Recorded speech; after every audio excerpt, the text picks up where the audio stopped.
Students, आज हम SOC 609 के लेक्चर नंबर 13 को देखेंगे, जिसमें हमने पढ़ना है क्वालिटेटिव रिसर्च मेथड्स को। इसका आज हम टॉपिक पढ़ेंगे 40 से 44 तक। बहुत मज़े का लेक्चर होने वाला है, तो चलते हैं अपने टॉपिक की तरफ। जी स्टूडेंट्स, अब हम टॉपिक नंबर 40 की बात करेंगे, क्वालिटेटिव रिसर्च मेथड्स के बारे में। देखिए, क्वालिटेटिव रिसर्च का मतलब होता है किसी चीज़ को नंबर्स की बजाय डीपली समझना, यानी लोगों के एक्सपीरियंसेस, फीलिंग्स, ओपिनियंस और बिहेवियर्स को डिटेल में स्टडी करना, जो कि हम पहले भी इस चीज़ को डिस्कस कर चुके हैं। इस टॉपिक में डिफरेंट रिसर्च डिज़ाइंस दिए गए हैं, तो हम इनको वन बाय वन जो है वो अच्छे से डिटेल में पढ़ेंगे। अगर स्टूडेंट आपको थोड़ा बहुत शोर आ रहा है तो प्लीज़ इग्नोर कीजिएगा। अब हम बात करेंगे ऑब्जर्वेशन मेथड की। ऑब्जर्वेशन का मतलब होता है किसी एक्टिविटी या सिचुएशंस को देखना और समझना। रिसर्चर्स लोगों के बिहेवियर और एक्टिविटीज़ को ऑब्जर्व करता है। As you know that observations की भी 3 टाइप्स होती हैं। एक तो नॉन पार्टिसिपेटरी ऑब्जर्वेशंस, दूसरा पार्शियली पार्टिसिपेटरी ऑब्जर्वेशंस, तीसरा फुली पार्टिसिपेटरी ऑब्जर्वेशंस। आपने नेम अच्छे से याद रखना है। अब नॉन पार्टिसिपेटरी ऑब्जर्वेशंस क्या होता है? इसमें रिसर्चर सिर्फ ऑब्जर्व करता है, खुद एक्टिविटी में पार्टिसिपेंट नहीं करता। ठीक है, यानी उस एक्टिविटी का खुद पार्ट नहीं बनता, बल्कि सिर्फ ऑब्जर्व करता है। फॉर एग्जाम्पल, अगर रिसर्चर स्कूल में स्टूडेंट्स का बिहेवियर स्टडी कर रहा है तो वो सिर्फ देखेगा, पार्टिसिपेट नहीं करेगा। ठीक है। दूसरी बात, पार्शियली पार्टिसिपेटरी ऑब्जर्वेशंस की आ जाती है। इसमें रिसर्चर थोड़ा पार्टिसिपेट भी करता है और थोड़ा ऑब्जर्व भी करता है। For example, researcher marriage function में कुछ एक्टिविटीज़ में शामिल होता है और साथ साथ ऑब्जर्व भी करता है। क्लियर। तीसरी बात, फुली पार्टिसिपेटरी ऑब्जर्वेशंस की आ जाती है। इसमें रिसर्चर पूरी तरह एक्टिविटी का हिस्सा बन जाता है। फॉर एग्जांपल, पाकिस्तान की मैरिज सेरेमनीज़ पर रिसर्च हो तो क्या करता है रिसर्चर इंगेजमेंट, मेहंदी, निकाह और रुखसती सब फंक्शंस में पार्टिसिपेट भी करता है और उनके सीक्वेंस और ट्रेडिशंस को समझता है। क्लियर बच्चों, ये अच्छे से याद रखना है। अब हम आ जाते हैं फोकस ग्रुप डिस्कशंस, जिसे हम शॉर्ट फॉर्म में FGD भी कहते हैं। FGD का मतलब होता है एक ग्रुप डिस्कशंस, यानी रिसर्चर कुछ लोगों को एक जगह इकट्ठा करता है और किसी इशू पर डिस्कशन करवाता है। इससे रिसर्चर को different opinions, experiences, ideas detail में मिलते हैं। इस मेथड से थिक डिस्क्रिप्शन मिलती है, यानी इशू को डीपली समझने में हेल्प मिलती है। फॉर एग्जाम्पल, अगर रिसर्चर यूथ के सोशल मीडिया एफर्ट्स स्टडी कर रहा है तो वो स्टूडेंट्स का ग्रुप बनाकर डिस्कशन करेगा। क्लियर। अब आ जाता है की इन्फॉर्मेंट इंटरव्यूज़। की इन्फॉर्मेंट वो लोग होते हैं जिनके पास किसी टॉपिक की स्पेशल नॉलेज होती है। रिसर्चर उन एक्सपर्ट से इंटरव्यूज़ लेता है। For example, food security research में न्यूट्रिशनिस्ट की इन्फॉर्मेंट होगा।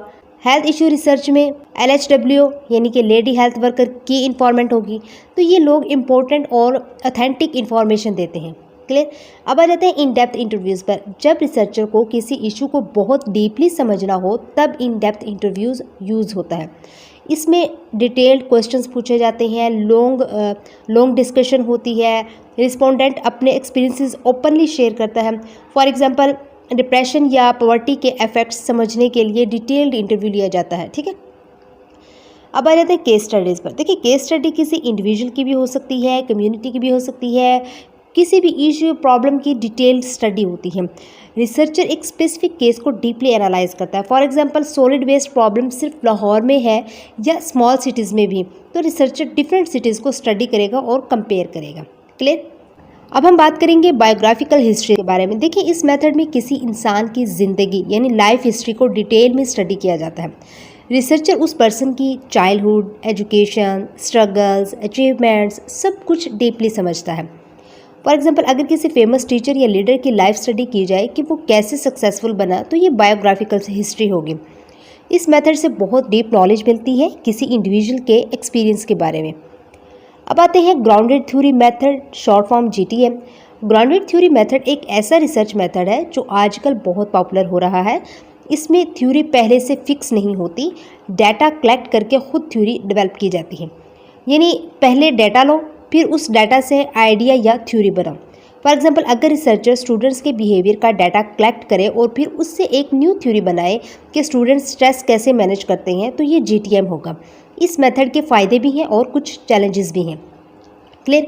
इसके बाद हम आ जाते हैं क्वालिटेटिव कंटेंट एनालिसिस पर। देखिए, इस मेथड में रिसर्चर टेक्स्ट, डॉक्यूमेंट्स, इंटरव्यूज़ या मीडिया कंटेंट को एनालाइज करता है। मतलब लिखी हुई चीज़ों का मीनिंग समझना, पैटर्न्स निकालना, थीम्स आइडेंटिफाई करना।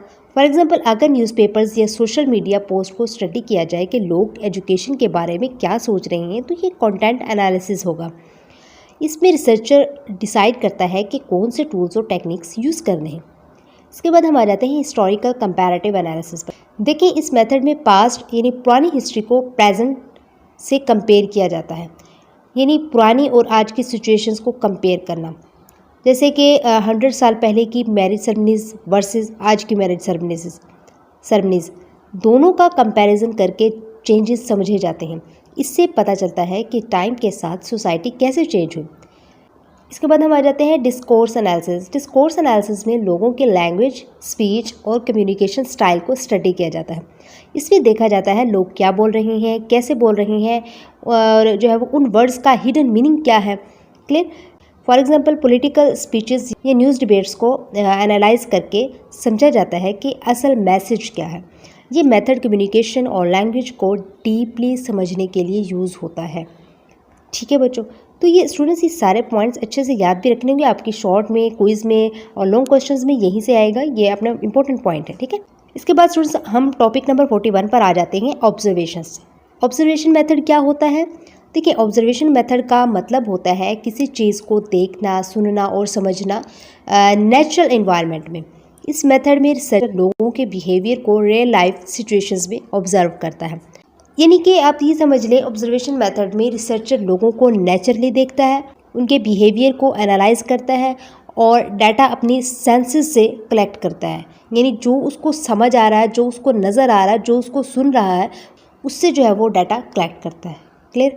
ऑब्जर्वेशन मेथड का यूज़ कैसे होता है? देखिए ये मेथड बहुत यूज़फुल होता है, लोगों के बिहेवियर को समझने के लिए यूज़ होता है, इन्वायरमेंट को एनालाइज करने के लिए ऑब्जर्वेशन मेथड यूज़ होता है और रियल फैक्ट्स कलेक्ट करने के लिए भी ऑब्जर्वेशन मेथड यूज़ होता है।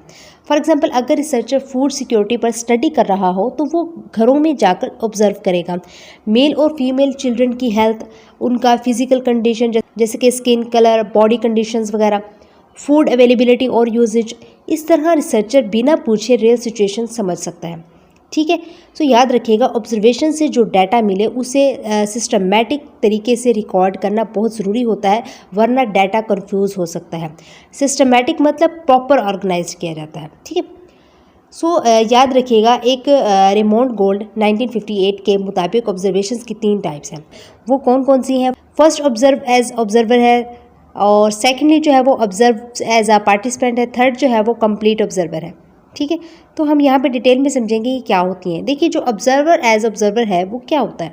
इसमें रिसर्चर सिर्फ देखने वाला होता है। ठीक है, वो किसी एक्टिविटी में पार्टिसिपेट नहीं करता, सिर्फ ऑब्जर्व करता है, लोगों के बिहेवियर को जो है वो क्विकली नोट करता है, यानी खामोशी से। स्कूल या मार्केट में जैसे कि लोगों को सिर्फ देखना विदाउट इंट्रैक्शंस, तो ये क्या होगा? ऑब्जर्वर एज ऑब्जर्वर होगा, या आप दूसरे लफ्ज़ों में इसे कंप्लीट ऑब्जर्वर भी कह सकते हैं।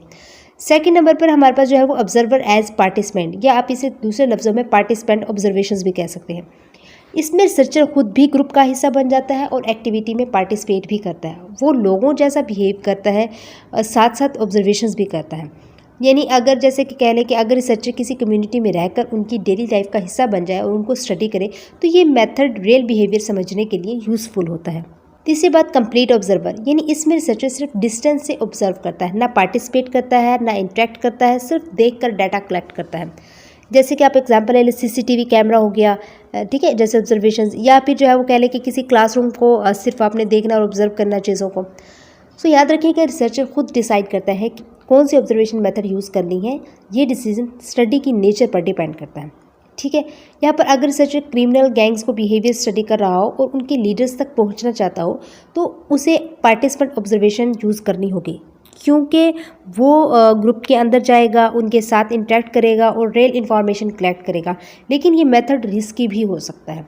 ठीक है, सो याद रखिएगा ऑब्जर्वेशंस करने के लिए रिसर्चर को कुछ स्टेप्स फॉलो भी करने होते हैं, जैसे कि सोशल सेटिंग सेलेक्ट करना, यानी कि पहले रिसर्चर डिसाइड करता है कि वो किस इन्वायरमेंट में स्टडी करेगा, स्कूल में, विलेज में, मार्केट में वगैरह वगैरह। ठीक है, दूसरा पॉइंट अपनी पोजीशन डिसाइड करना होता है। पहला पॉइंट सोशल सेटिंग सेलेक्ट करना होता है, दूसरा पॉइंट अपनी पोजीशन डिसाइड करना, यानी रिसर्चर को डिसाइड करना होता है कि वो आउटसाइडर होगा या पार्टिसिपेंट और कितना इन्वॉल्व होगा स्टडी में।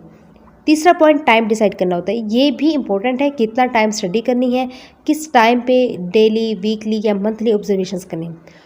चौथा पॉइंट इसका होता है कि ऑब्जर्वेशंस और रिकॉर्डिंग का तरीका, यानी रिसर्चर डिसाइड करता है कि वो सिर्फ देखेगा या पार्टिसिपेट भी करेगा, डाटा कैसे रिकॉर्ड करेगा। ठीक है, डाटा रिकॉर्डिंग कैसे, यानी ऑब्जर्वेशंस का डाटा सेफ रखना बहुत ज़रूरी होता है। देखिए रिसर्चर यूज़ कर सकता है हैंड रिटन नोट्स भी, ऑडियो रिकॉर्डिंग भी, वीडियो रिकॉर्डिंग भी, क्योंकि आपने डाटा इकट्ठा करना होता है, आप किसी भी तरीके से डाटा इकट्ठा कर सकते हैं, as audio, as video, as handwritten. ठीक है, नोट्स, इससे डाटा जो है वो लॉस नहीं होता और रिसर्चर जो है वो एक्यूरेट, और रिसर्च जो है वो एक्यूरेट रहती है। ठीक है, तो ये आपने 3 जो इसमें याद करने वाली मेन इंपॉर्टेंट जो है ये याद रखनी है इसकी टाइप्स ऑब्जर्वेशंस की। देन हम आगे चलते हैं।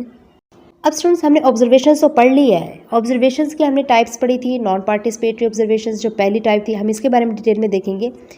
देखिए इस मेथड में रिसर्चर खुद किसी एक्टिविटी में पार्ट नहीं लेता, सिर्फ ऑब्जर्व करता है। मतलब रिसर्चर दूर से देख रहा होता है, लोगों के साथ इंटरेक्शंस बहुत कम होता है, या फिर ऐसे कहने कि बिल्कुल नहीं होता, सिर्फ डाटा कलेक्ट किया जाता है इसमें। इस मेथड का यूज़ कब होता है? देखिए ये मेथड उन इश्यूज़ के लिए यूज़ होता है जो नॉन सेंसिटिव होते हैं, जैसे कि सिंपल और पब्लिकली होते हैं। फॉर एग्जांपल क्रॉप्स की हार्वेस्टिंग होगी, यानी फसल काटना, क्रॉप जो है वो सोइंग पैटर्न यानी बीज लगाने का तरीका, पब्लिक इवेंट्स यानी कि मेला, फेस्टिवल, थिएटर वगैरह वगैरह। रिसर्चर जो है वो ऑब्जर्व करता है इसमें, लेकिन पार्टिसिपेट नहीं करता और लोगों से दूर रहकर डाटा कलेक्ट करता है। सो इस मेथड में इंट्रैक्शंस बहुत कम होती हैं, ये बिल्कुल नहीं या ऐसे कह सकते बिल्कुल भी नहीं हो सकती। रिसर्चर सेफ डिस्टेंस पर रहता है। ठीक है, डाटा कलेक्शन का तरीका क्या होता है? रिसर्चर लोगों को ऑब्जर्व करता है, उनका बिहेवियर, बात करने का स्टाइल और एक्शंस नोट करता है।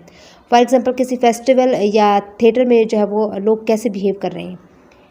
पॉजिटिविस्ट अप्रोच क्या होती है इसकी? ये मेथड ज़्यादातर पॉजिटिविस्ट अप्रोच में यूज़ होती है, मतलब ऑब्जेक्टिव स्टडी होती है फैक्ट बेस्ड पर। रिसर्चर इमोशंस इन्वॉल्व नहीं करता। इसके टूल्स क्या होते हैं? रिसर्चर यूजुअली फील्ड में जाकर प्रीपेयर्ड चेकलिस्ट यूज़ करता है, इंपॉर्टेंट चीज़ों को टिक करता है, टेम्पलेट्स फॉलो करता है। और ये ऑब्जर्वेशंस हो सकती है एक पर्सन पर भी, एक प्लेस पर भी, एक कम्युनिटी पर भी, एक या कह लें कि इवेंट पर भी, या जो है वो एक दिन या एक हफ्ता या एक महीने तक की भी। सब कुछ स्टडी की नेचर पर डिपेंड करता है।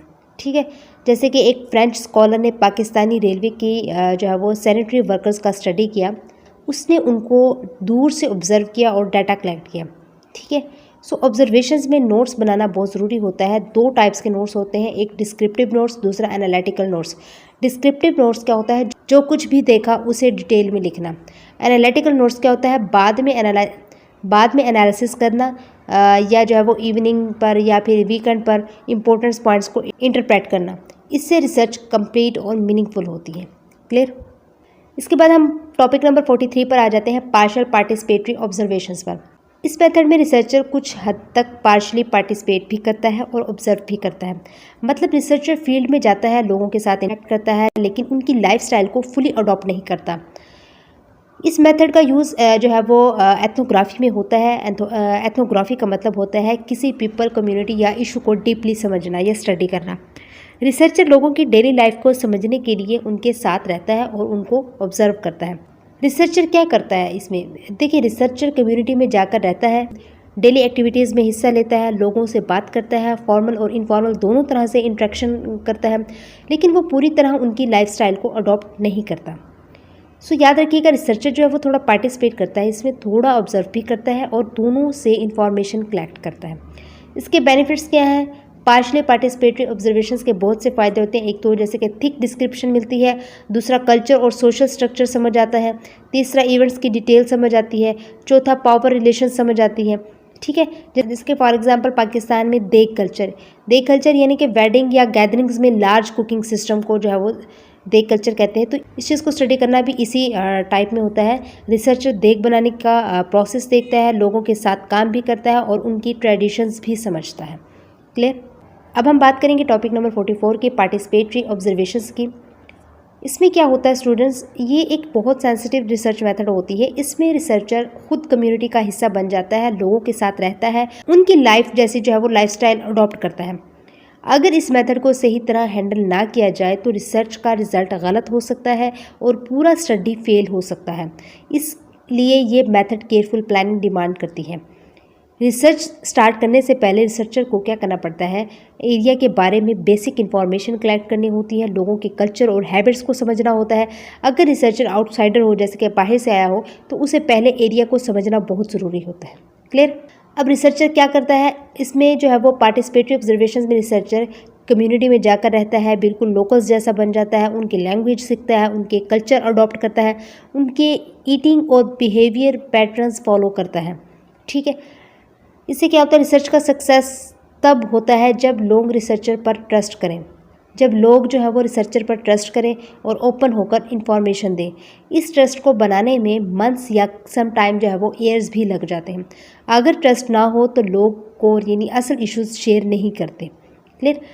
रिसर्चर को कम्युनिटी जैसा ड्रेस भी पहनना होता है, इसमें उन जैसा बिहेव करना होता है ताकि वो आउटसाइडर ना लगे। कुछ रिसर्चर्स बहुत सेंसिटिव होते हैं, इसलिए एक छोटी सी गलती भी प्रॉब्लम क्रिएट कर सकती है। रिसर्चर को बहुत केयरफुल रहना होता है। इसमें जो है वो प्लान बी भी होना ज़रूरी है, यानी बैकअप प्लान।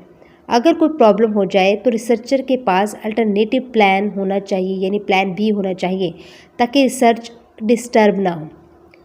रिसर्चर को ऑब्जर्व करना होता है कल्चर और उसकी वेरिएशंस को, लोगों के बिहेवियर को, सोशल नॉर्म्स को, ठीक है, जो यानी कि रूल्स ऑफ सोसाइटी, वैल्यूज़ को और डेली सोशल जो है वो प्रैक्टिसेस को। ठीक है। अगर रिसर्चर किसी विलेज की कल्चर स्टडी कर रहा हो तो उसका उन जैसा बनना ज़रूरी है, उनके साथ काम करना ज़रूरी है, उनकी ज़िंदगी को ऑब्जर्व करना पड़ता है। ठीक है। तो स्टूडेंट्स, यहाँ पे आपका लेक्चर नंबर 13 भी कंप्लीट हो जाता है। उम्मीद करती हूँ चीज़ें क्लियर हुई होंगी। इंशाल्लाह मिलते हैं बहुत जल्द नेक्स्ट लेक्चर में। इजाज़त दीजिएगा। Thank you so much and अल्लाह हाफिज़।